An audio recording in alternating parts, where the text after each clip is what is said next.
The Greater Centerville Historians organized in the year 2000. The purpose of the organization is to preserve the history of the Township of Centerville, Cleveland and surrounding area.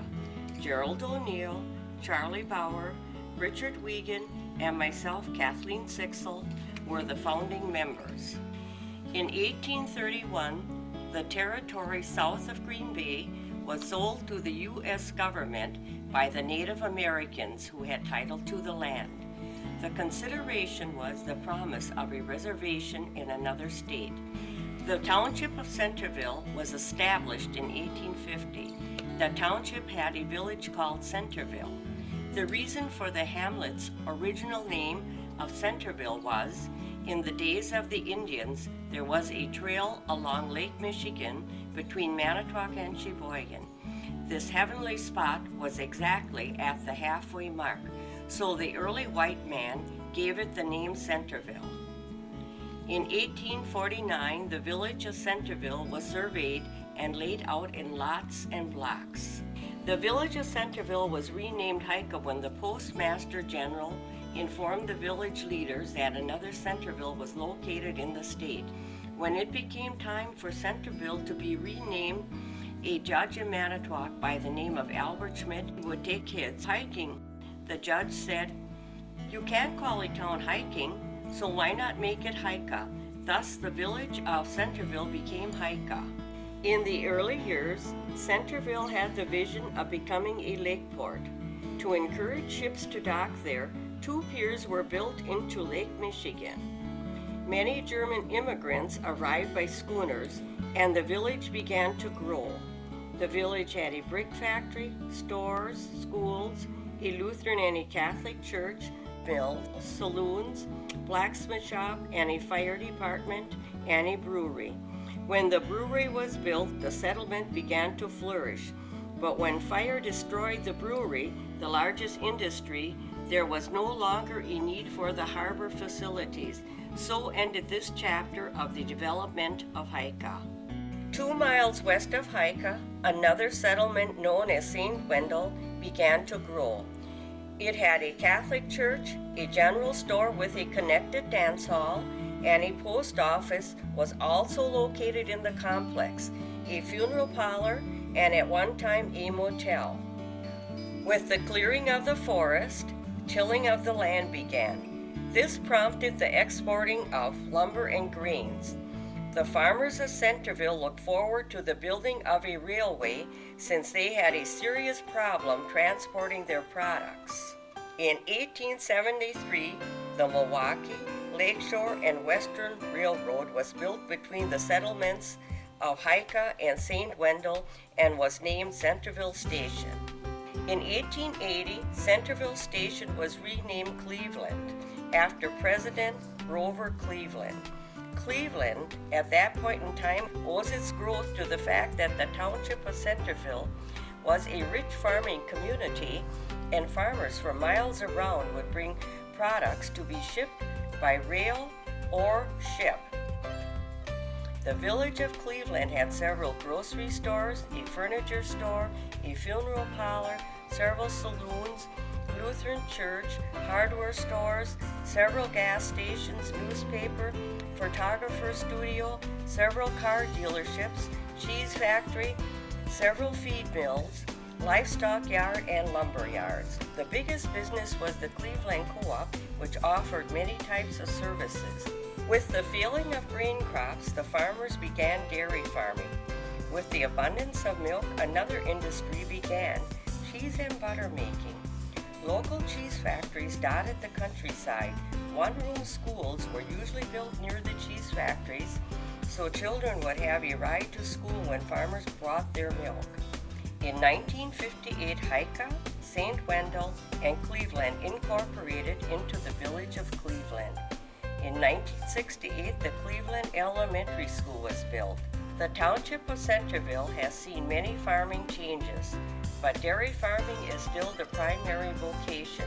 Today, Cleveland is known as the seat of Lakeshore Technical College, which offers an educational alternative to four-year colleges.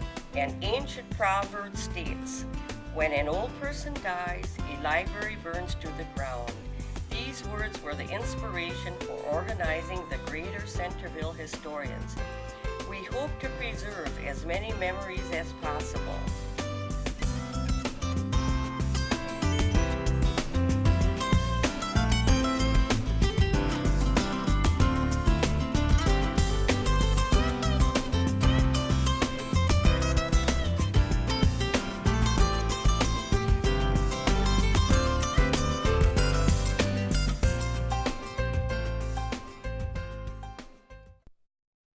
We met was July 8th, and we had a cemetery walk on the Hika Cemetery. Okay, Richard, you want to explain the rules and bring us up to speed for our new people that are here this evening? Okay, my name is Richard Wiegand, and we don't have very many rules, but one is that when you're going to say something, you raise your hand and you wait until our video recorder there gets on your face, and you say what your name is, and then you make your comments so that we get everybody's comments very clearly and who the source is for each one of those. Another comment I have is we're trying to wrap up the Hika portion of our discussion, although we have put off one item that we still intend to do yet when the weather gets better, and that is we'd like to do a Lincoln Avenue walk in that part of Hika and talk about each one of the buildings and what used to be there and who used to live there, and we'll wait till the summer to do that. So that's, I think, all I have to say right now. Please. Well, I'm Frederick Jacoby. I live in Manitowoc. Okay. And you, please. I'm Marie Pippert. I live at 1051 Linden Street, Cleveland, Wisconsin. Okay, thank you. I'm Dorothy Anderson, and I live on Lincoln Avenue, where they said they'll have to do the walk down in Hika. Okay, very good. I'm Richard Wiegand. On the weekends, I live on Union Road out in the Township of Centerville. All right. I'm Kathy Sixel, and I live on County Trunk X going to School Hill. Okay, thank you. Or East Washington Avenue, Cleveland. Okay. Could you give your name one more time? You're just a little bit ahead of me. Kathy Wagner. Thank you. You, ma'am? I'm Florence Kress, and I'm a neighbor of Kathy's. My address is 350 East Washington. Thank you. I'm Walter Kress, and I live at 350 East Washington. Okay, thank you. I'm Dolores, excuse me. I'm Dolores Kress, live 1279 West Washington. Okay, Cleveland. thank you. I'm Vernon Kress Sr., 1279 West of Washington, Cleveland. Thank you. Richard Wiegand, and one of our historian people, and he can explain a little bit about her. Okay, my name is Richard Wiegand, and what I am showing here is a history of the Village of Centerville in Cleveland from 1850 to 1976, and one of the co-authors of this particular publication is Kathy Wagner, who's sitting here right next to me, and we're very honored to have her here tonight, and I would like her to be part of all of the future meetings that we have. She can explain a little more about this history. We would eventually like to do another history. We'd like to update this at some point, and we'll keep collecting information as we are, and hopefully lead to that event. Here you are. And nice and loud, please.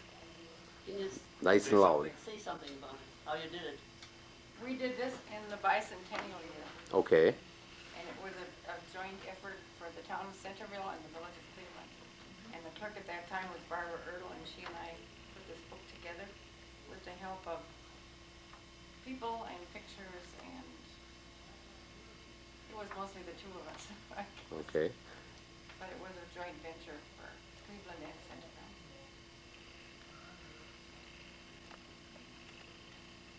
I'm Kathy Sixel, and when the town of Centerville had their 150th years of celebration, Kathy did help me do real much work on the history. She has very good knowledge, and she has many pictures that she shared with us that we put up. Thank you, Kathy. You did a good job. You're very kind. Go right ahead, please. My name is Kathy Sixel, and I think so far we discussed the brickyards, the brewery, Hika Tavern, the print shop, the mill, and we touched a little bit on the churches where we have the cemetery walk, but we still have to talk about Red Arrow School. I'm sure there's a lot of information available on that. Okay. Great. And about this pier, it was just a little south of the village of Hika. And I remember going out there with my grandpa and a team of horses. And we fished out there. Okay. This must have been, I was maybe 4 or 5 years old. So I got a wonderful memory, I think. Very good. What material was used to build that All pier? planking and piling. Okay. Some of them are out there right now. Okay. With the water being low, Mm-hmm. some of them are sticking out again. How long do you estimate that pier was? Ooh, several hundred feet. Okay. And we turned around with a team of horses. It was that wide? Yeah.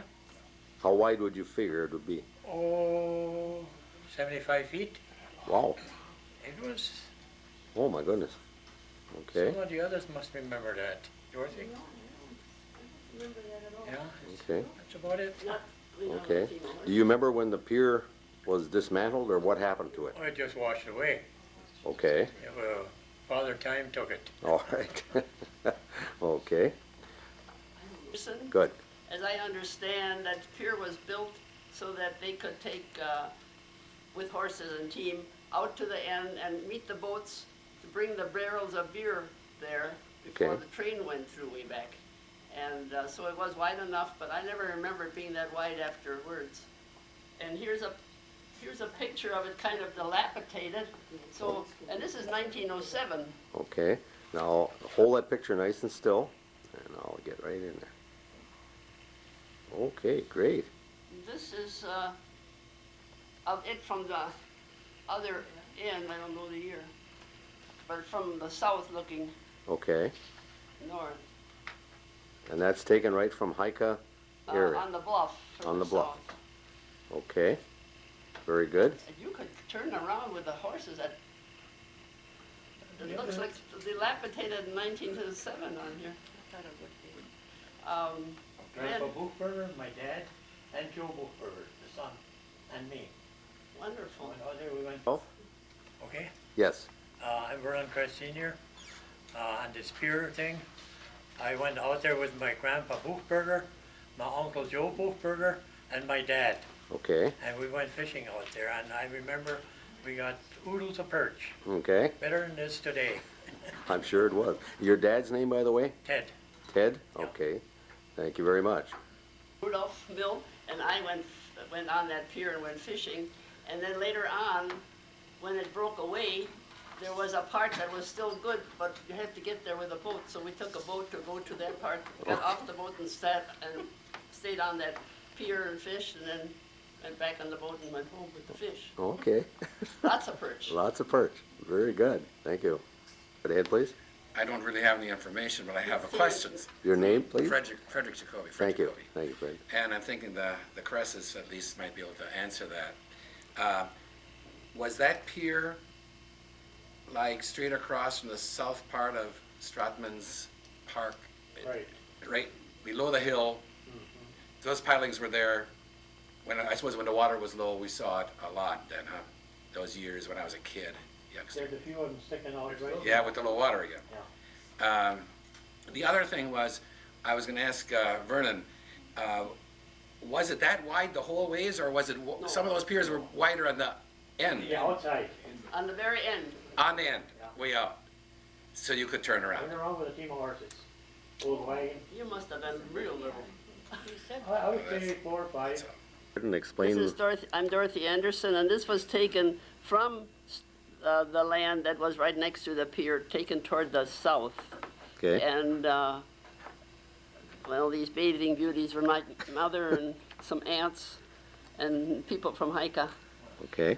And here's another picture of the, my mother would be Clara Mill, Okay. and her sister would be Laura Gardsky at that time, Yes.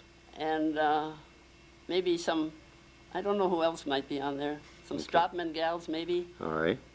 That's all I know. And at this point, do we know you got a date there, it looks like 1907. Right. That is 1907. Yeah, but you see, that's what I'm thinking. This pier is a little bit dilapidated already then. Yes, yes. This is looking at the pier from the south, from one of the bluffs, the high bluff there, and looking at the pier from the south. There's one very interesting thing about Hika, Cleveland there. It's one area where it's level with the lake. If you go to the south or to the north, you have a high bluff. But Okay. right through the area there of Cleveland, it's level with the lake, which made it a real nice place to go to and not have to go high from the high bluff down to the lake. Okay, I'm please. Dorothy Anderson, and you can see how the bluff goes up here. And this is looking toward the pier from the north. Okay. Looking, wait a minute, excuse me. Mm-hmm. Yeah, looking from the north to the south. Yes. Same where this pier is. All right. And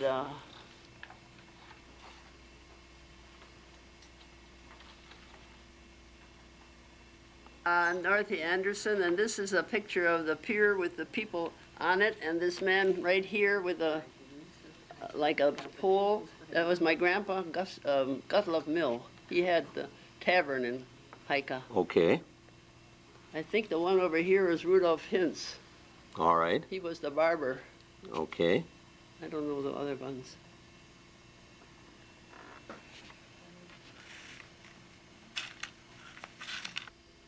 Richard Wiegand, actually, I think I'm the youngest person in here, in the room tonight.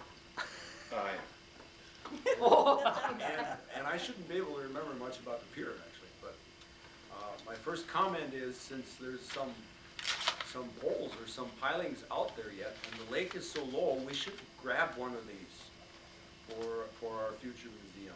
So I don't know who's ambitious enough to go out there and get one of these tolls out there, but we should actually salvage a piece of it I myself would like to go out there and videotape when it happens.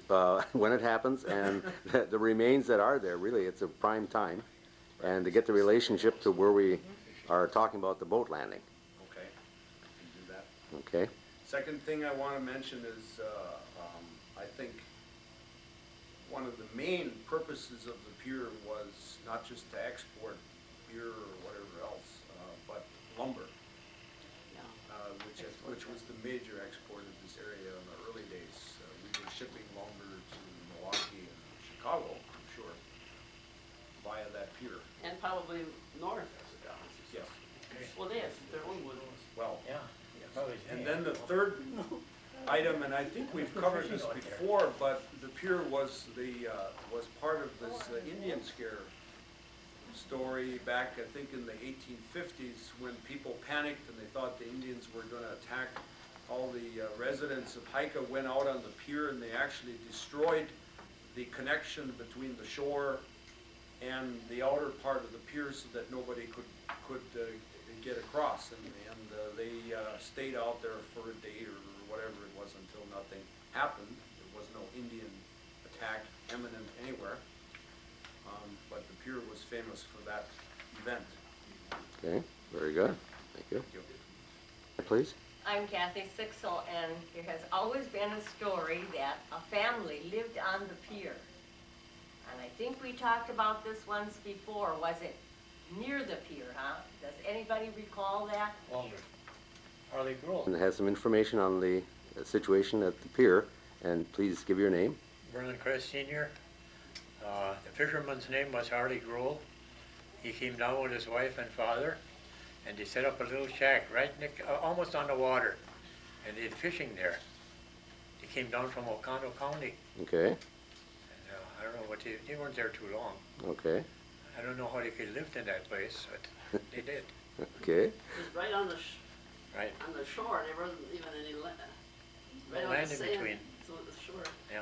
Like they did. On the This is- pier and some family. I'm Dorothy Anderson, and when the people Harley Grow, did you?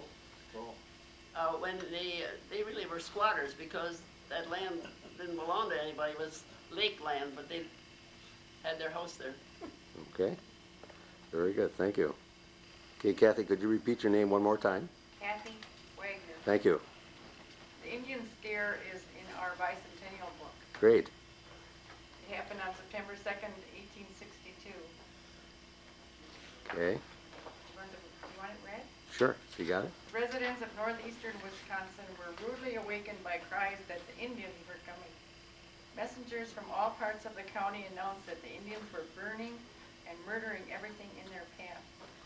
For the next 2 days, the roads were crowded with ox carts, pulling wagons full of women and children, fleeing to Manitowoc and Sheboygan for safety.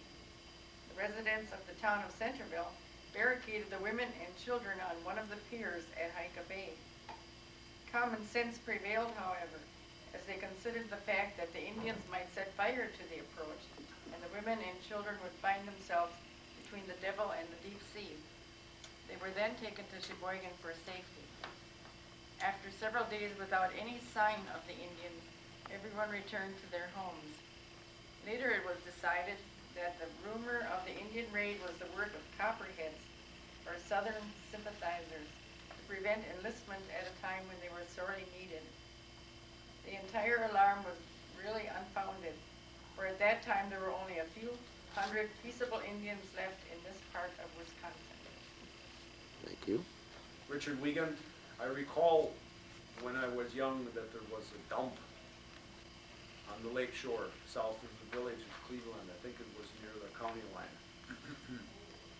And when I was young, my dad used to go with on a Saturday morning with an old pickup truck and go to this dump and back up to the lake. And I was always afraid because it was a really high bluff. I was afraid he was going to back over and lose his truck, you know.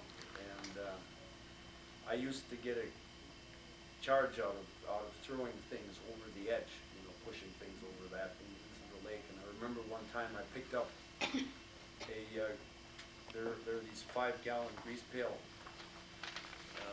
pails, and they have a cover on that you have to open up all the way around. And I took one of these covers and I threw it like a frisbee out over the water. Well, it didn't hit the water, but it went way out and landed somewhere down below. And I forget who it was that was taking care of the dump. Was it Schneider or somebody? Got mad at me because this was a piece of metal that could be recycled. Incinerator. And I had thrown it away. So I remember him getting mad at me for doing this, and I was probably 5 years old or something. Thank you. Identify yourself. Morning, Kress. Referring to Richard, I think the dump man over there that time was Reuben Ince. And that dump out there belonged to my uncle, Norbert Kress. He owned that land along there. So it was closed down. DNR, I think, closed it down later on, you know. Too much pollution going into the lake. Very good. Thank you. Take a red head, please. Kathy Sixel, and I would like to know if the pier was used for lumber, where was the lumber obtained? Was there a lumber mill, or did the farmers bring their lumber in as they cleared the land? Anybody know anything about this? Okay, I'm Frederick Jacoby. Now, I have no firsthand knowledge of where this lumber came from, but I know in some other cases, like north of Manitowoc and Two Rivers at Two Creeks, the lumber came from the surrounding area. And they would ship out lumber until it was, they laid railroad tracks, you know, out. And until for miles, it was cleared. And then I suppose at some point, it became unprofitable. And well, Two Creeks burned down. That's the one I know quite a bit about. And I would expect that that was the case with the area around most of these piers. And that the lumber for the pier, I don't think came shipped in very far. It's probably local lumber. Okay. Richard Wiegand, I'm not aware that there were any tracks ever built anywhere in Cleveland or Centerville to bring lumber to the pier. Certainly the early settlers cleared all this land and they sold lumber. That was one of their major sources of income. I know the location of one sawmill, and I think, of course, that was might have been one in Hika here too, maybe related to the dam. Dorothy can answer that question. I'm not sure. They had wood, huh? But there was a sawmill out in the township located where, is it Fisher Creek? It comes off of Wally Frice's land, runs down in that road, I don't know the name of it, that goes along where Reuben Frice used to live on the farm, and runs to the east to where Gilbert Arndt's, where the Soane gravel pit is. There's that, I actually think that's Fisher Creek there. And right in that area there, Westview, and I don't know the name of the street, but Westview, just to the west, there's a place there where they used to dig up naturally occurring like cement. It was limestone, they used it for cement. Somewhere in that area there was also a sawmill that somebody had located with Centerville Settlement. So I was aware of at least one of those. Okay. Go right ahead, please. Dorothy Anderson. This comes from Manitowoc County Footpaths of our heritage. And in 1847, W.N. Adams was the first resident. Godfrey and John Mill built a sawmill on the Fisher Creek about 1858, using a whipsaw to do the sawing. In 1864, the dam of the mill was washed out and the Mill brothers relocated the operation in Centerville on the Centerville Creek, bringing settlers into the village. Then this goes on about something else. The brickyard was built about 1850 along with a school. So I have a picture of the school. About 1860, a tannery was constructed west of the village by a man named Knorr, which was operated until 1875 when it was destroyed by fire. The first brewery started operation in the late 1840s, built by Simon Krause. The brewery burnt down in 1880s and rebuilt in 1890 and was operated until 1914 when the brick building was torn down. The old bricks were used to construct the Mikado Theater in Manitowoc. I think we mentioned this once before. The village had 2 piers built into the lake to attract schooners to trade. Many small businesses were developed, but when the railroad came through in Cleveland in 1873, the businesses gradually moved a few miles west, being attracted by cheaper transportation. Okay, thank you. Continue with, please. I'm Walter Kress, and they were talking about this lumber that was used to build the pier, and that Dominic Wagner had a sawmill that was located just west of the railroad tracks and just south of Washington. It was still standing when Bernie and I were little kids. Okay. Please. I've got an article here from the History of Manitowoc County, which I'm pretty sure was written in 1912. Photocopies here talking about H.F. Dossler and his business in the village of Cleveland, and I can read it to you. It's not very long. Go right ahead. H.F. Dossler is connected with a furniture store and undertaking establishment in Cleveland, where he has been identified with commercial interests for 17 years. He was born in Centerville Township on the 15th of February, 1866, and is the son of Ernst and Teresa Hedrick Dossler, both natives of Saxony, Germany.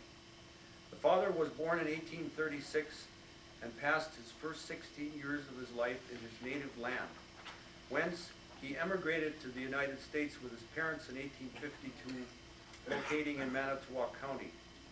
Here for many years, he engaged in farming, but is now living retired and makes his home in Hika. He enlisted as a private in Company B, 9th Wisconsin Volunteer Infantry in 1861, and went to the front, remaining in service for 3 years, receiving his discharge in 1864. The mother's people also immigrated to the United States in 1852, and when they first settled in Pennsylvania, there remaining for 3 years, but later removed to Mosel in Sheboygan County. Okay, I'm missing a sentence here, but anyway. Expiration of that time, he decided upon a commercial career and came to Cleveland, where he took a position in the establishment of A. Stoltenberg. In 1890, Mr. Dossler was united in marriage to Miss Mary Barr, a daughter of August Barr, one of the pioneer settlers of Manitowoc County. And they became parents of 2 children, Victor and Edna. Mrs. Dossler passed away in 1893 at Cleveland, and in November 1899, Mr. Dossler married Miss Elvina Amichen, a daughter of Louis Amichen, who came to this county in 1848, locating in Mimi.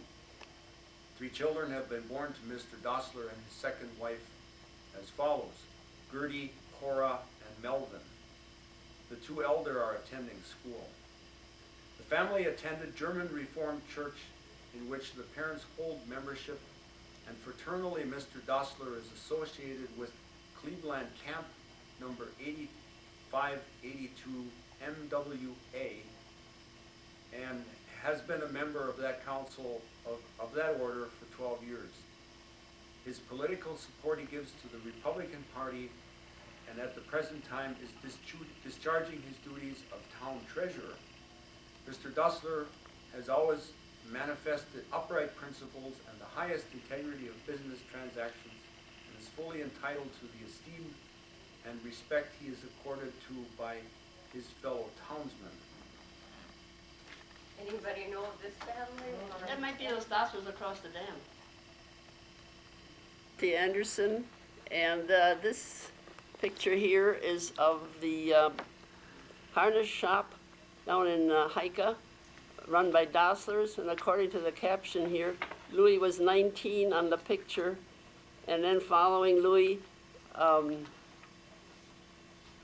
Alfred, his son, took it over, and then Alfred's son Eugene had it, and now Eugene's son Hummer has it, and it's not a horse place anymore, it is a garage fixing cars, Okay. which is the way it would expect it to follow. But way back, it was always horses, and it was fun to go over there and watch them. Shoe 'em? Yeah, but Oh, I know what you mean. The fire. Forge. the forge, make the forge go so to make the, for Okay. the horseshoes to make the fit the horses. And you saw this? Oh, yes. Okay, very good. Yeah. Thank you. You'd like to say something, and please identify yourself? Dorothy Anderson.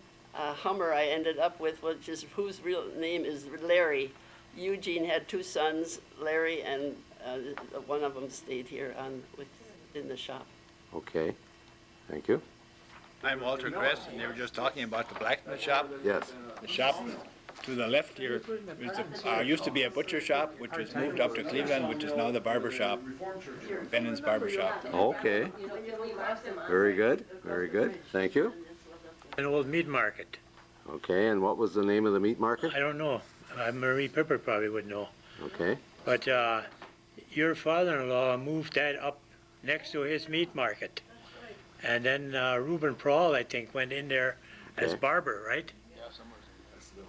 And, well, that's all I know okay, so the about it. building you're pointing to is the barber shop? Now the barber shop in Cleveland, Okay, next to where the meat market used to be. all right. And what street is that, do you know offhand? Grant. Okay, very good. Thank you. I'm Frederick Jacoby, and it occurs to me that Walter over there knows what I'm going to talk about.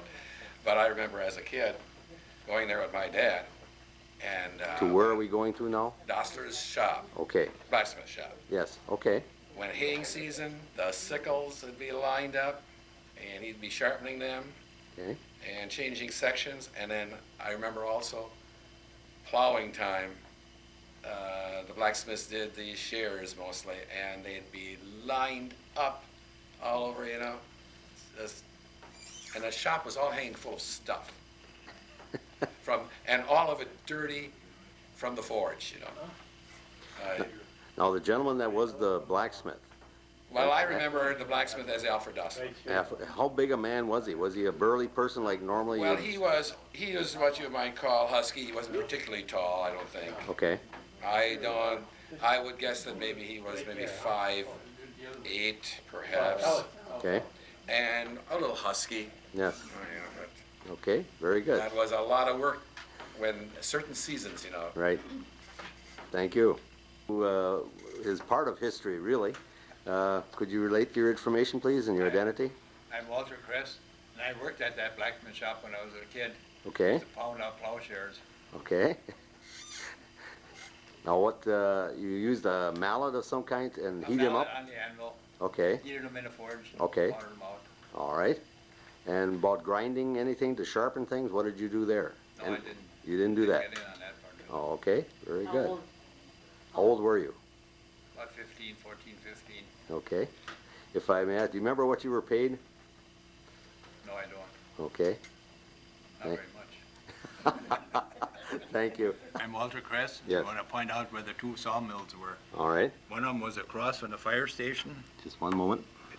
west of the tracks by Hickory Street, Okay, and the other one was across from Lincoln Avenue. okay, very good. And was there a name for each sawmill, do you remember? One was run by Dominic Wagner, Okay, and the other one we don't know. all right. Okay, thank you. Sawmill, Okay, and the other one would have been over here on Lincoln somewheres. We don't know the exact location or who had it. okay, very good. Thank you. Dorothy just said Coiney Coiny? had that one. Okay, Coiny had owned that. Second sawmill. Okay, very good. Thank you, please. I'm Kathy Sixel. The steamer Wetmore suffered a similar fate off Centerville in November 1894.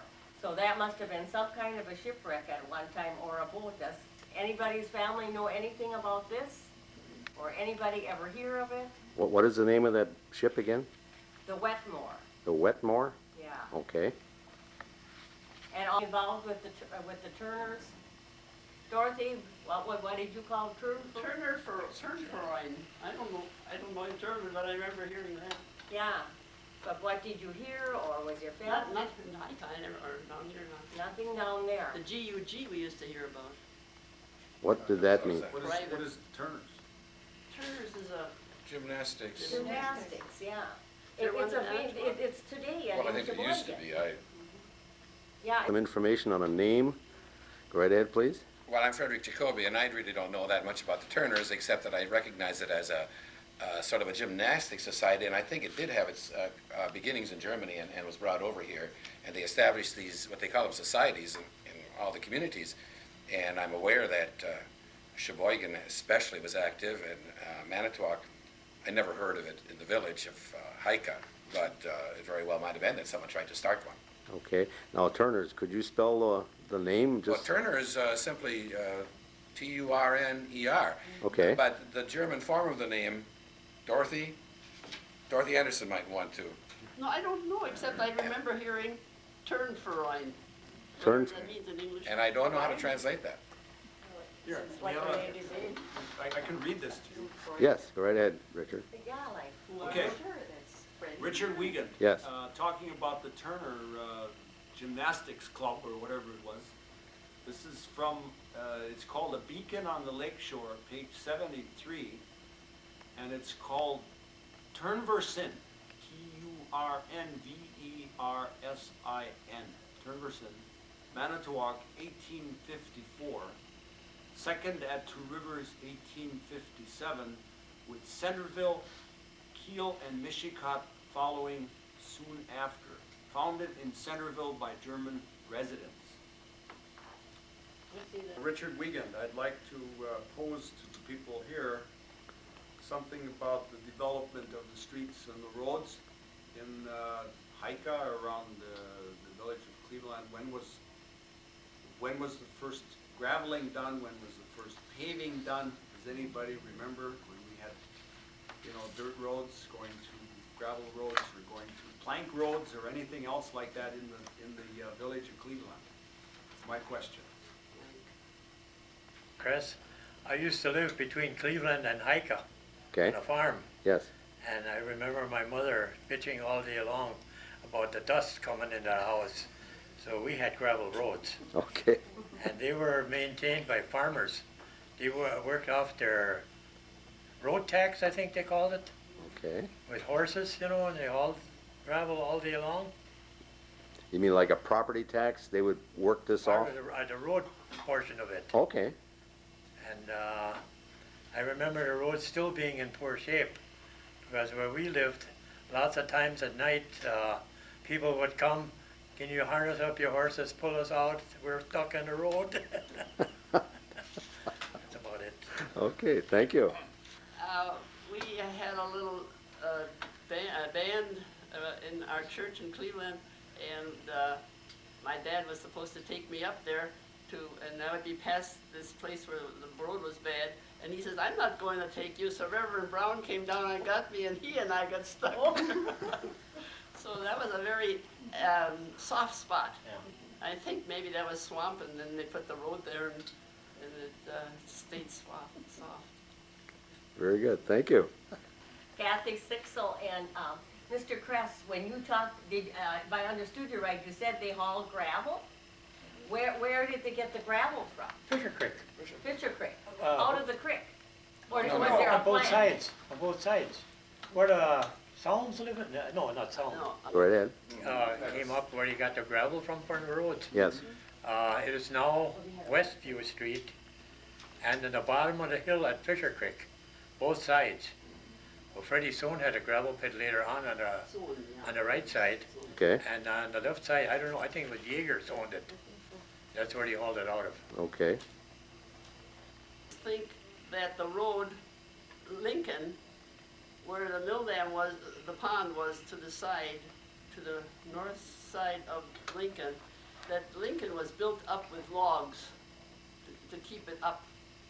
Because I think there's one picture where if you look down from the tavern to my house, it looks like there's big logs put along that road to keep that road up.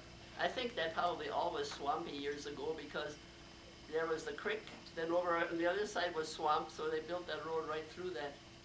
I mean, that's years and years ago. Thank you. I'm Frederick Jacoby.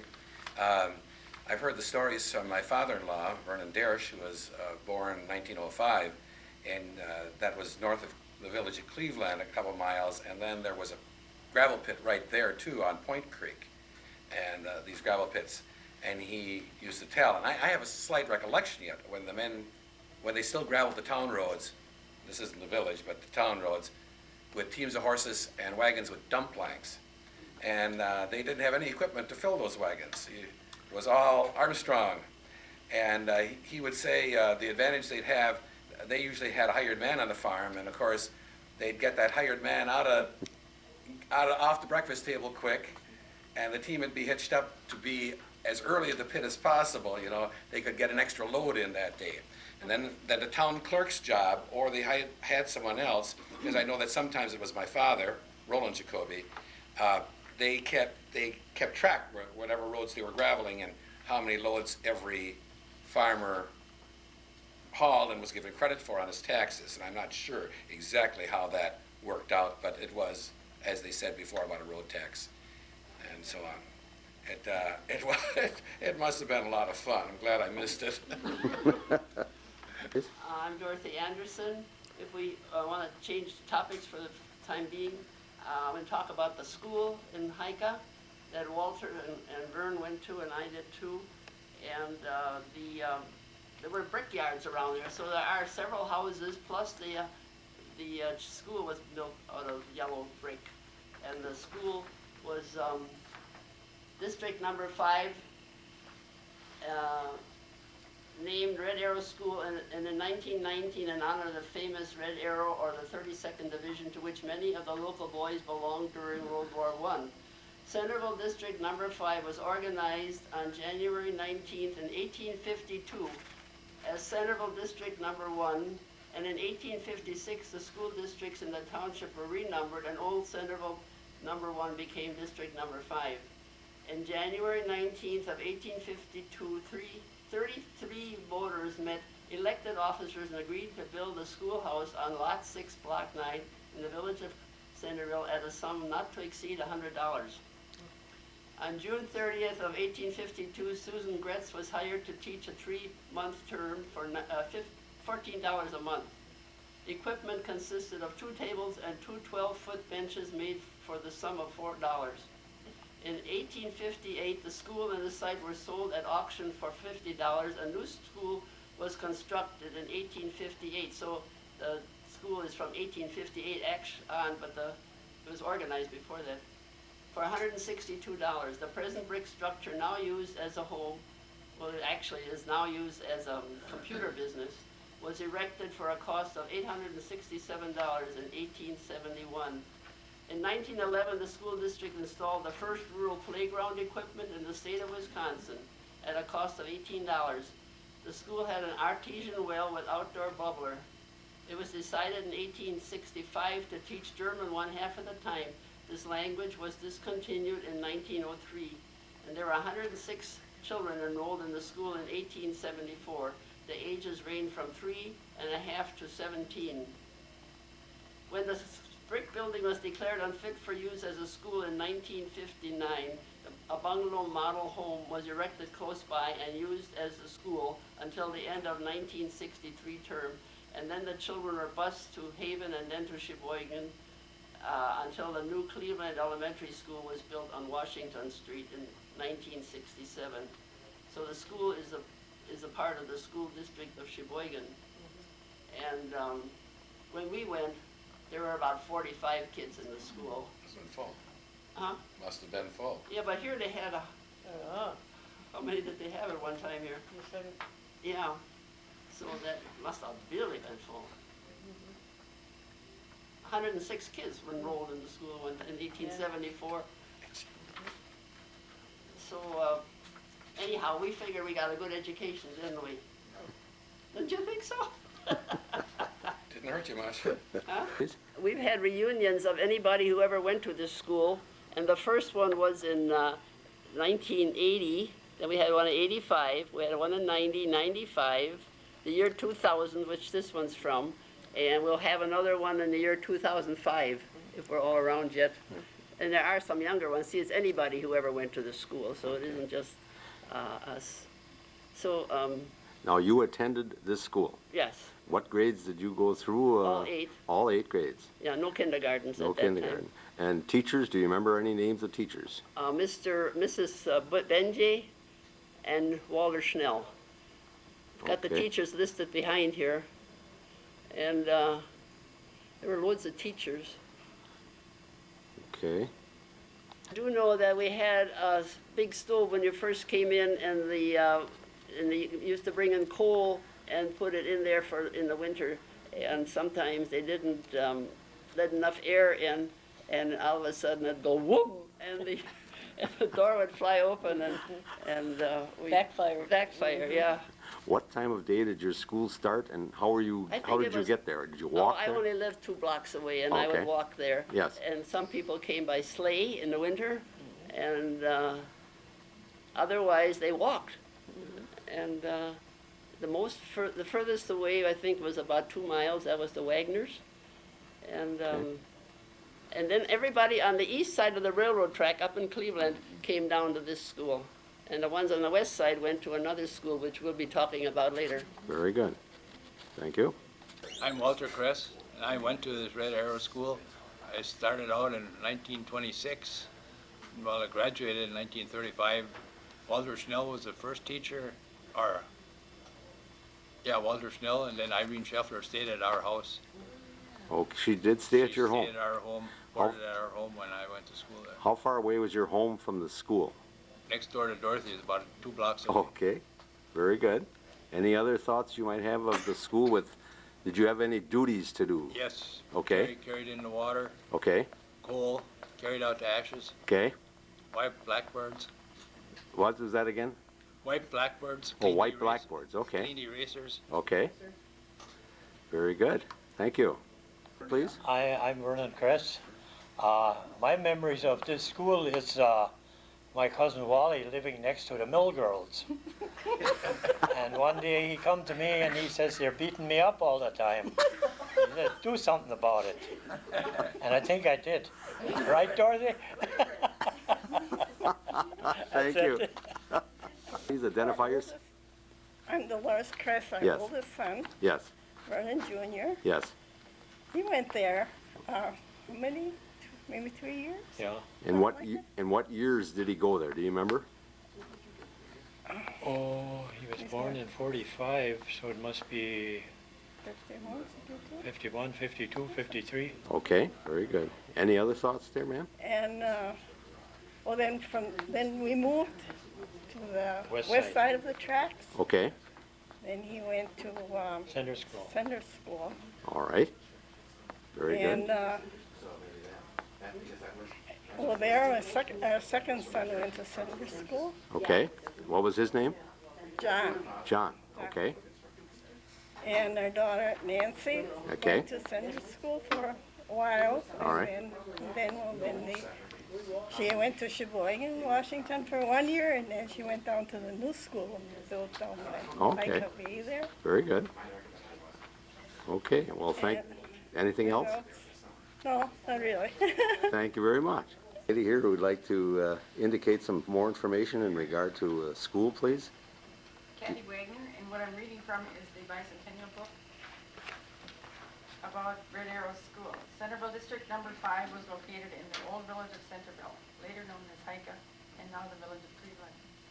It was named the Red Arrow School in 1919 in honor of the famous Red Arrow, or the 32nd Division, to which many of the local boys belonged during World War I. Centerville District Number 5 was organized on January 19, 1852 as Centerville District Number 1.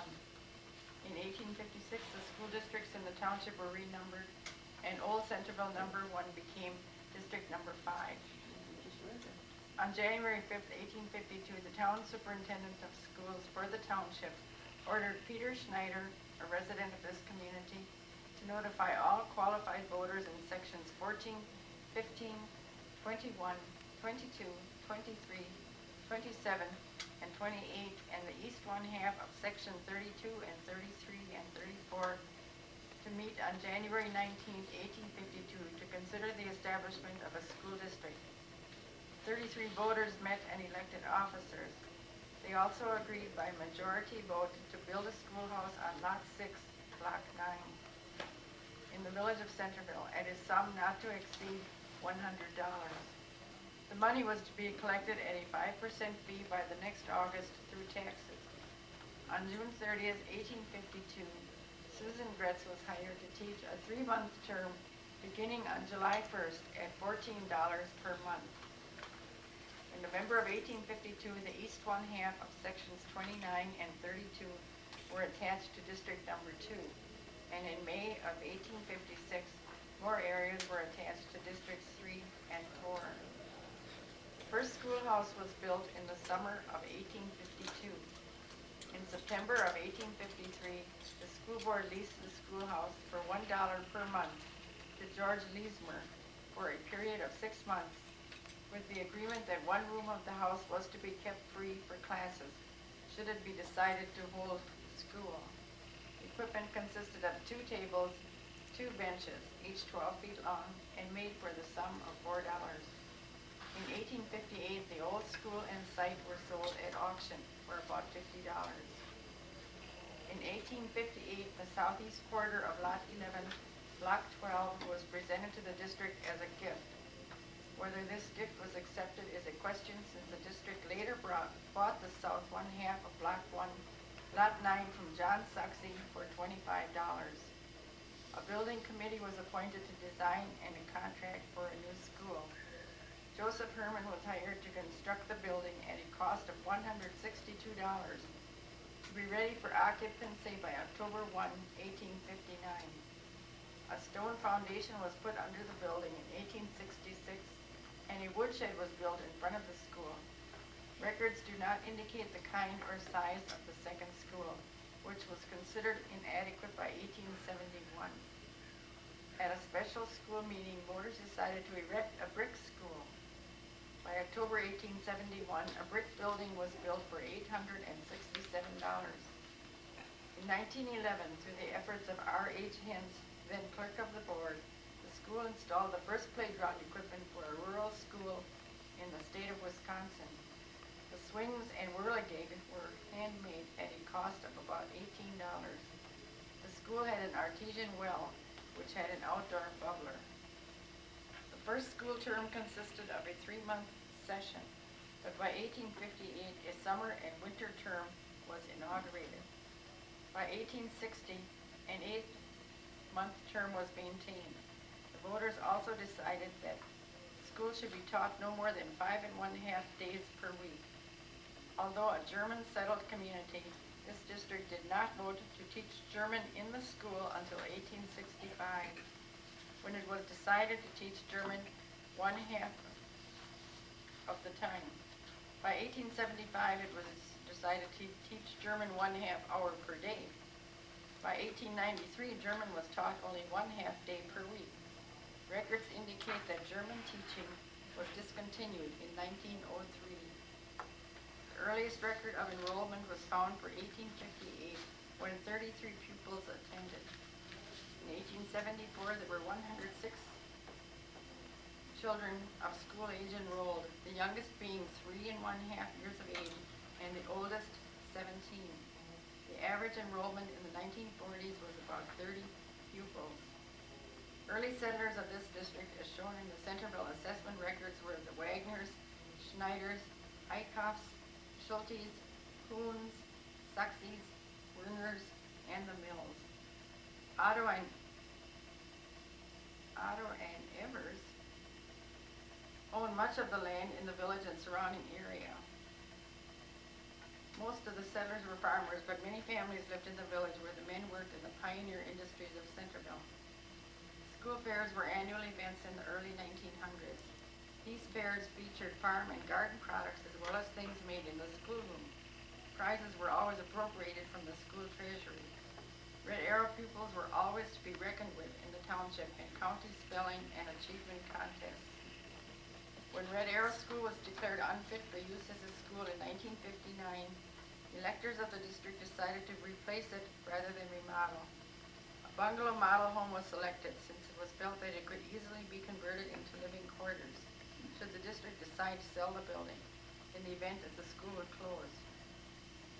The main floor of the 26 by 46 foot frame building served as a classroom for grades 1 through 8, and the basement was used for recreational purposes. The old Red Arrow School building was sold to William Rutherford, who used it for storing and repairing furniture and equipment for his surf motel business. Mr. Rutherford sold the building several years ago to a Milwaukee resident, and it was resold again last year to a Wauwatosa attorney. The interior has been converted into a beautiful summer home. This old Red Arrow School building is located in the village on Beach Street. The new Red Arrow School closed at the end of the 1962-63 school term. The following year, Cleveland area students attended school at Mosel Lakeview School in Haven. When court order declared this school to remain in the town of Herman school system, Cleveland area children were bused to Washington School in Sheboygan until the new Cleveland Elementary School was built. The 1946 to 1961 Manitowoc County School Annual lists district school board members for that year as Arnold Thomas, Ed Schurer, and Edward Kress. Mr. Thomas and Mr. Kress served on the board until it was dissolved.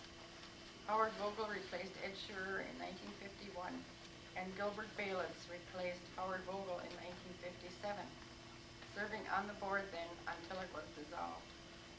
Many Cleveland people will also remember Charles Burkhart, who taught at Red Arrow School from 1948 to 1961.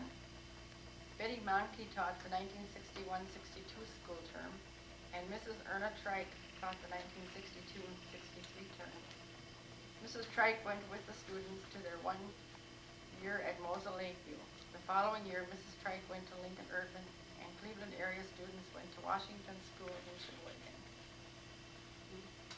This bungalow school was next door to my house, or is next door to my house. And where do Bob you, was the janitor and where do you live again, please? at 334 East Washington here in the village. Okay. Who lives at that residence or? Ronald and Dawn Zastro live in the building now, next door to me, Okay, with 2 children. thank you.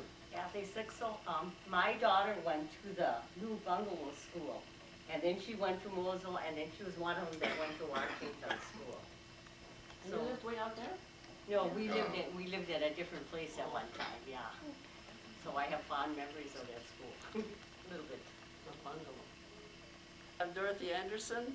At Christmas time, we always put on a big program, and I think the whole week and 2 before that, we didn't have many classes except working on the, and I imagine you guys at your schools too,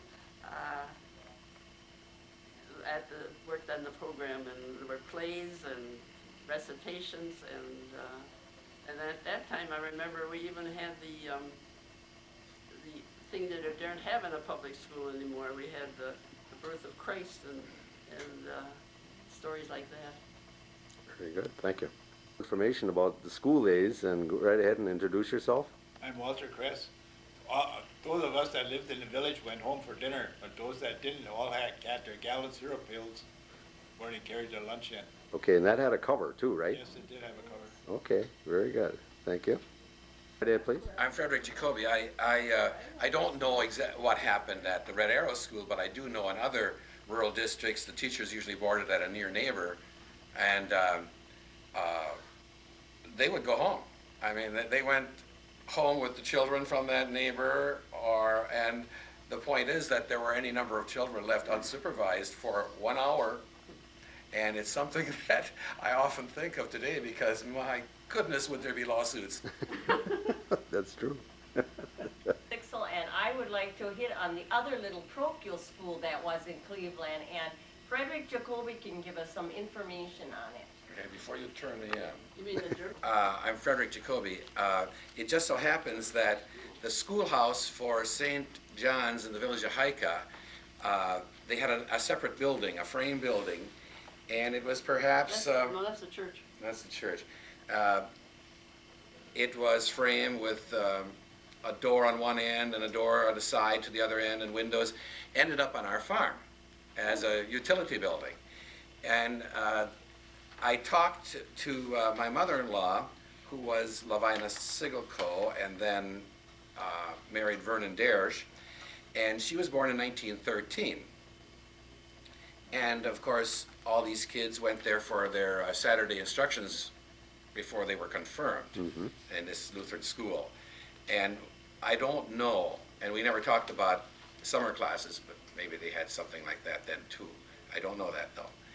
And then, of course, the new church, the two Lutheran churches, St. Peter's up on the Union Road and St. John's down the village of Hika, were joined to form the new congregation in Cleveland, St. John's, St. Peter's. And that church was new in 1923. Okay. But for a couple of years, they still used the school building in Hika for the confirmation Saturday classes. And if I have it correct, and I believe this is correct for my mother-in-law, that 1926 was the last year they used that for that time. And she told stories about going in the buggy with Pastor Springling, and he had a favorite horse, and I cannot remember the name right now, because the road conditions were so bad sometimes, and the girls had dresses, and she told about Palm Sunday when they're dressed up, it was something else. The confirmation service was held in the new church for those several years, from 23 through 26, but the classes were still always held down in that schoolhouse. Then after 1926 sometime, that building was offered for sale, and my father bought that. Well, it had to be moved north of the village of Hika, about 3 miles straight north. And they took it across the river or dam there, and I can't picture where that is exactly, in the wintertime.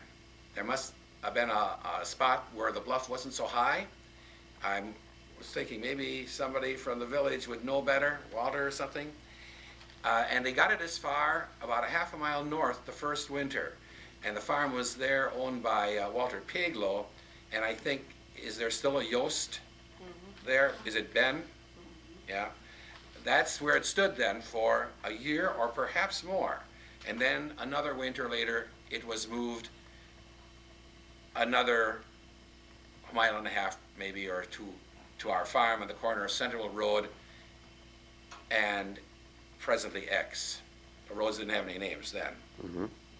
And my understanding is that they used heavy farm sleds, several underneath with teams. They jacked it up, put the sleds out, let down the sleds, and that's where you hauled it. Building was approximately 24 by 30, something like that is my recollection. And we aren't going to be able to measure it anymore because it just got torn down this fall. It got torn down along with the granary that was sort of our garage on the farm, and they built a new building there. So it's a good thing that we have some photos, but we don't have them here tonight. And so I don't know what my father paid for the building or anything, but there it was put up on big rocks, which they often use instead of a foundation. You know, there was a good wooden frame underneath it, and so air passed underneath, so it was a very dry storage because air passed underneath. And so I guess that's about it. The most interesting thing is that what my mother-in-law, Mrs. Dersch, told me about how they kept having the classes down there, and the people from the St. Peter's congregation had to come down there, because she was living way west. She came from way west, and her father brought her down there. And it's kind of interesting. What do you folks use it for? It was a place to put something out of, to keep it out of the way. And we'd put different things in there, seasonal, like we'd straighten it out a little bit so we could put about 50 bushels of apples in fall, you know, this kind of stuff till it got freezing, and so on. But it was general storage, you know. And, Was it a wood tools. building? Yeah, frame building with the frame was such that it supported the whole building, the joists, you know, and so that then as I recall, there were 3 big stones on each end and 4 along the sides. You know, that's the way they marked it.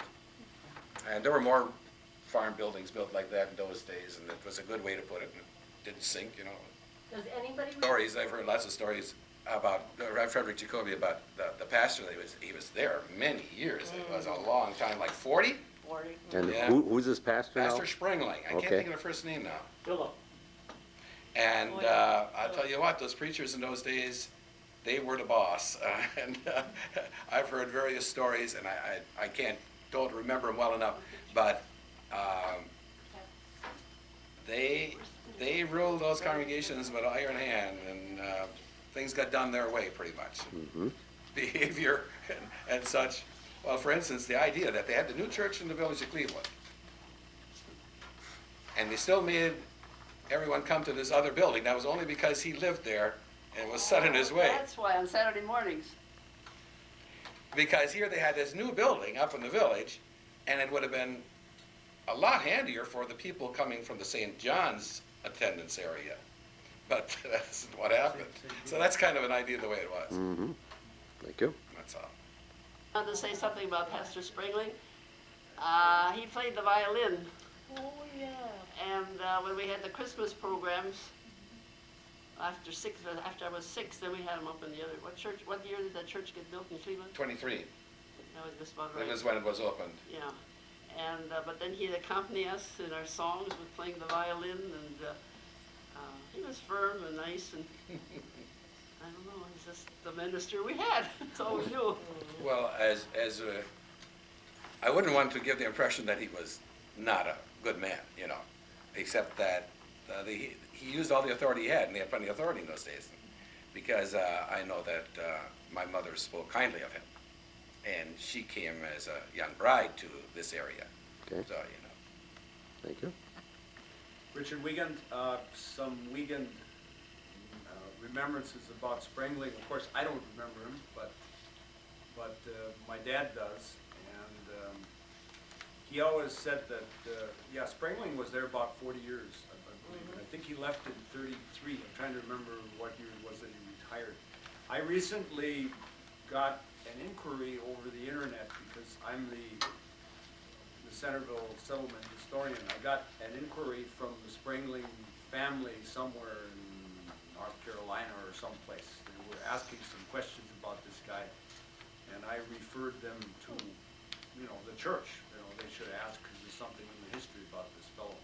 My dad always said that Springling was not as much of a good preacher as he was a historian and an academic. He was a very intelligent person. He read a lot. And when I went into the church records to look up some information about my ancestors, I got a very good piece of information about one of them, because every time somebody died in the church, Springling wrote a paragraph or two about these people, and he mentioned where in Germany they came from. And in 2 weeks, I planned to go to Europe, and at the end of the trip, I planned to go to the Dresden area in East Germany, to go to this town where one of my ancestors came from, and that's because Springling wrote it down. It's the only record that we have where Frederica Hamann came from. So I really appreciate that he wrote this kind of stuff down. I just have a question in regard to the pastor. Was he married and did he have a family? Who? Springling. Springling. No, he didn't have any children, but he was married. He was married. Josephine. Oh. She was a little tough. We've got that kind of time sometime. Well, sure, I think we should study the railroad, don't you think too? Well, that's the What reason an that, impact it had, that's the reason for this. yeah, well, that's the Well, reason why Cleveland is where it is, and Right. How would you like to set it up with you? well, I can do that. Sure, and then let us know. You just have to give me some possible dates. Well, we're trying for the second Monday night in March. Oh, so you're ready for that? Yeah, Okay, I'll see if that fits him. yeah, see if that suits him. Does anybody know what that is? Second Monday? The 11th? Oh, yeah, it's just like February. Yeah, it's not right? like February. I won't be here. Oh, come on. Could you repeat that again, Kathy? We're trying The for second Monday in April, That'd be the Okay. 8th. April 8th. April 8th.